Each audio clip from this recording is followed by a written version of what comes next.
right, guys, so we're about 30 hours into Farever. We are max level at the end game, doing some of these dungeons, getting some of the gear, and I feel like it's a good time to give you guys my early thoughts and review on the game. This is a game that has been taking a lot of people by surprise, peaking at almost 15,000 on Steam. This is an indie, what I would call indie MMORPG. A lot of people are going to be calling this an MMO light. If I were to describe this game in a nutshell, I would describe it as an MMORPG meets Zelda, or Guild Wars 2 if you've played Guild Wars 2, specifically the map completion portion of Guild Wars 2. We're gonna get right into this. I'm gonna give this game an overall rating, but this rating is gonna be an average of different categories that are also weighted, starting with gameplay. I've done my previous reviews this way, and I feel like this is just a better way to present my overall rating. So right out the gate, gameplay, which is going to be weighted twice. Gameplay, I would give this an 8.2 out of 10. The fundamental mechanics when it comes to character actions, interactions, the movement in the controls, the difficulty and how the difficulty scales, the world design here, it's just all really solid and it's really fun to play. Does this game scream AAA? Absolutely not. You very much immediately can recognize that this is an indie game, lower budget, but it's a fun indie game. And I think they've done a pretty good job on it. You're going to spend a lot of the early game just pretty much doing map completion and just exploring the world. It's very much a Zelda vibe. Guild Wars 2 map completion, as I mentioned earlier. So if you like that type of content, you're going to probably like this game. If you don't like that content, you're probably not going to like this game. There are also dungeons in this game as well, and the dungeons are actually pretty fun. Some of them are pretty straightforward and easy, but I feel like they've done a pretty good job with the mechanics of the fights, and they've done a really good job with the difficulty and the scaling of the difficulty, because you could do every single dungeon solo and you could also do them in parties. I've had a really good time doing the content with a friend, but you can obviously tell that all of the content in this game is very solo friendly. So overall, I feel pretty good about giving this an 8.2 out of 10. I would say that's a very solid rating, especially for an indie game. Combat is the next rating, and again, I feel like they've done a really solid job with the combat. It's pretty simple. There aren't a lot of skills you have access to, but it just feels good to use. As you can see, it's a basic action combat with the warrior. I have a block skill right here that consumes stamina, and with this block there is actually a perfect parry mechanism where I don't have any mobs around me right now, but if I get hit by a mob, if I time my block at the perfect time, I take significantly less damage. I want to say like 80% less damage or something. It depends on the weapon. I perfect block with a shield versus perfect blocking with dual weapons, I reduce more damage with the shield. And if I am able to perfect block, this little stamina bar you see here, I get the stamina that I've consumed back. But if I miss the perfect parry, then I burn that stamina. And if I stam out, as you can see here, I cannot block until I get this entire meter all the way back. So it's kind of similar to like a New World's stamina system. So just overall really good, super easy to learn, very engaging, and it does require some skill. What I really like about the combat though is how transformative it is with the gear you use. Like for example, this Bee Fury weapon here, there are different abilities that it has, and as I get more weapons, my combat begins to change. If I were to use this sword right here, as you can see, my 1 and 2 abilities are completely different. So there's a lot of flexibility and customization here, adding to the combat. Overall, solid grade. I'm going to give the combat here an 8 out of 10. Character progression, when it comes to that, another really key component of MMORPGs, despite this being more of an MORPG, it's pretty straightforward. Your character progression is going to come from, you know, your levels and your gear, and you're going to get your levels and gear by just doing map completion stuff and dungeons. You can farm mobs to push up your levels, but obviously the main content that this game has or offers is the map completion. There's just a bunch of different missions that you'll do. Pretty much your experience will be like this. Hey, there's a recommended quest right here. I'm going to go to this suggested activity, and on my way to that activity, I'm going to be distracted. There's going to be a bunch of things, other things that I'm going to do that all lead to progression. Like let's say, for example, I go this way. You can see this little boss, this field boss here. this is going to be a part of the map completion. So I'm going to be like, oh, I might as well knock that out. Oh, over here, I see a chest over here. Going to knock that out.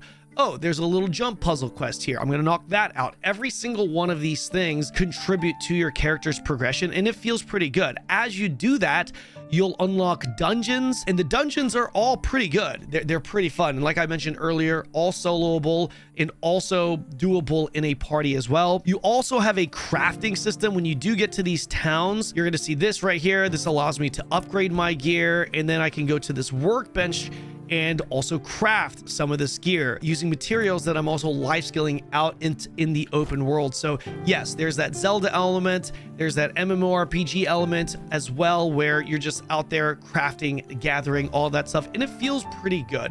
However, I will say that the character progression right now, it is a bit limited. Like if you were to look at this talent tree right here, is this good? For sure. Is there build variety? Yes, but it is still a little bit limited. You can see here the skills on this warrior, decent amount of skills, but nothing crazy. Overall, I'm going to give the character progression a 7.5 out of 10. Again, pretty limited, but to be fair, it is a newer game. It just launched. It's a smaller, more condensed game.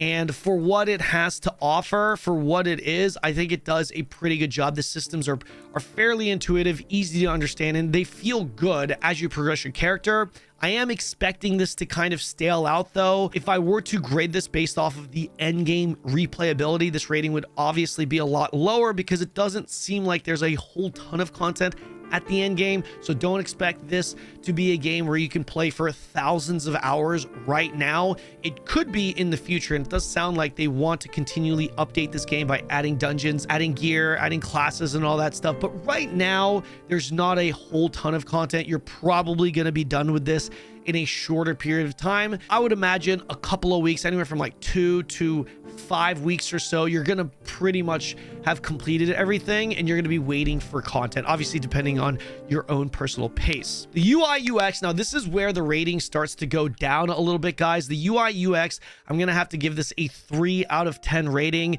There is a party system, but the party system is very buggy right now. I don't know if they fixed it in the last day or two, but when I was playing, you would have to invite someone through your friends list right here, or they would have to be near your character. But when you would invite them, the whole party system was just bugged. They would be in your party. If you leave, they're still appearing as your party. And in order to actually do content together, see each other, even enter dungeons, you had to be in a party, but in a non-bugged party mode.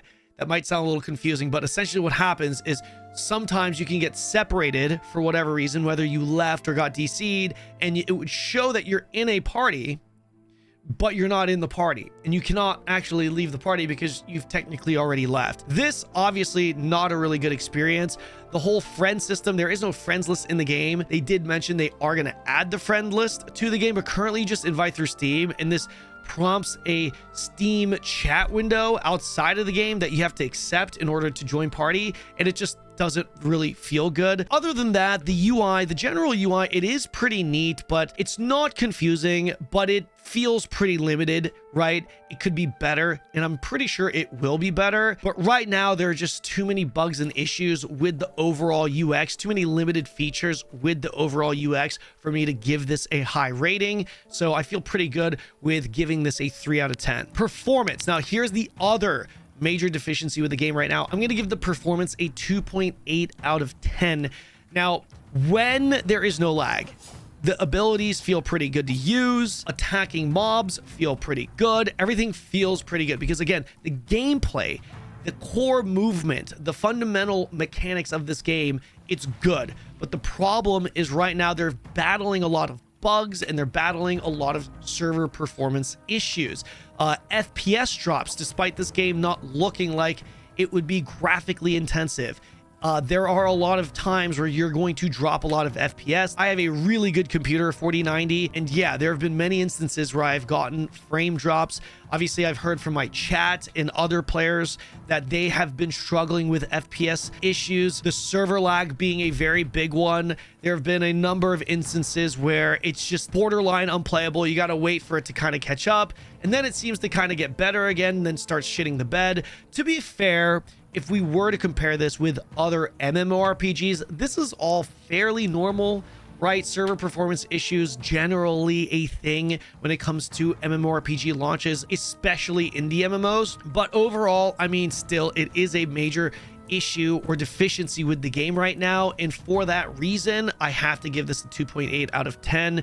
When it's smooth, it's good, like I said, but right now there's just too many bugs and the performance is just definitely holding the game back. However, I do think this is an area that they will improve on eventually, as it's already improved vastly compared to the beta test, and I would imagine it's just going to get better from here. If we were to average all of those ratings, overall we have a total score of a 6.53 out of 10. That's with the gameplay and combat both being weighted twice. Now, it's pretty obvious that the rating 6.53 is being held back a bit, mainly because of the performance and the UI UX. If they nailed this part, I could definitely see this being pushed up to like at least a 7, maybe even 8 for an indie game that's really, really good, I think. But also keep in mind, I am rating this for what it is, an MMORPG with limited content, not an MMORPG that's counting for endgame. I roughly have about 30 hours, so I'm obviously not in a position to really rate the endgame and the replayability and all of those other factors.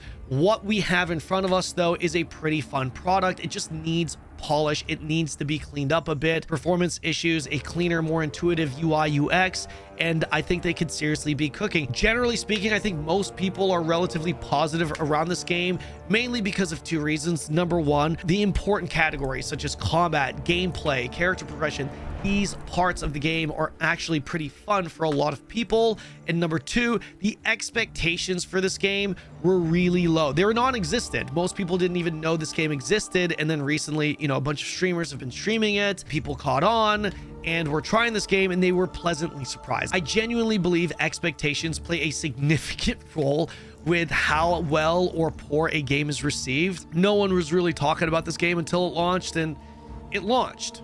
People had fun. They weren't expecting very much, and they got a lot of fun out of the $17 or $18 that they paid for. I believe it's like $17, $18 with a 20% discount right now on Steam. So yeah, those are my thoughts. This is my rating. I would love to hear your rating on the game. Let me know that rating in the comment section below. Don't forget to like and subscribe, guys. I am streaming MMO content daily on Twitch, so come follow me on that platform. I'll see you guys in the next video.